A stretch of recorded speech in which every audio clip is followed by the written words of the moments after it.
మన ఆయుర్వేదానికి గర్వకారణం ఈ మనిషి.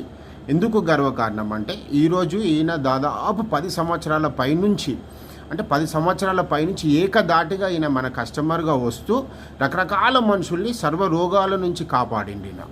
అయితే ఈ అద్భుతమైన ఆ వ్యక్తి యొక్క విశ్లేషణని ఈరోజు మనం తీసుకుందాం. ఇది ఫస్ట్ టైం నేను ఇతని రికార్డింగ్ చేయడం జరుగుతుంది. అయితే జంగన్న, నువ్వు మన సంస్థలో వాడిన సిద్ధి గుటికలు కానీ, సంజీవిని గుటికలు కానీ, త్రిఫలా చూర్ణం కానీ, ఇంకా పలు రకాల మనుషులు నువ్వు పంపించిన మనుషులు ఎట్లాగా లాభపడ్డారు, నువ్వెట్లా లాభపడ్డావు, దీని ద్వారా నీకు కలిగిన ఫలితాలు చెప్పు జంగన్న. అయితే సిద్ధి గుటికల గురించి వాడినప్పుడు నీకు జరిగిన లాభం చెప్పవా?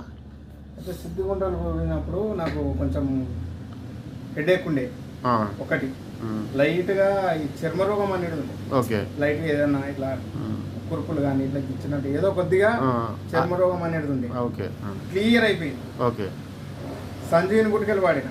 అయితే ఈ సిద్ధి గుటికలు ఎన్ని సంవత్సరాల నుంచి నువ్వు వాడుతూ ఉన్నావు జంగన్న? అంటే మన దాంట్లో అప్పుడప్పుడు నువ్వు వాడే అప్పుడప్పుడు అట్లా ఎన్ని సంవత్సరాల నుంచి నీకు ఐడియా ఉంది? సంవత్సరానికి ఒకసారి ఒక 10 గోళీలు అట్లా.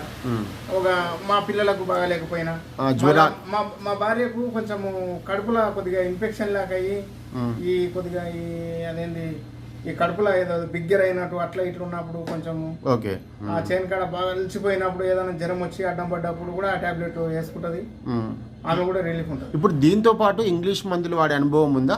వేసుకోవచ్చా? సిద్ధి గుట్క వేసుకొని ఇంగ్లీష్ మందులు కూడా వేసుకోవచ్చా? వేసుకోవచ్చు, కానీ మాకు ఇది వేసుకున్నామంటే అది అవసరమే పడాలి అసలు. Very good. అయితే సంజీవిని గుటికలు గురించి చెప్పవా? పిల్లల నుంచి పెద్దల దాకా మీరు వాడినప్పుడు. సంజీవిని గుటికలు సార్ నేను కొన్ని వాడినా, మా చుట్టాలకైతే ఎవరెవరికి ఏం రోగాలున్నా ఈ గోరీల గురించి చెప్పి పంపించిన వాళ్ళు సంతోషం.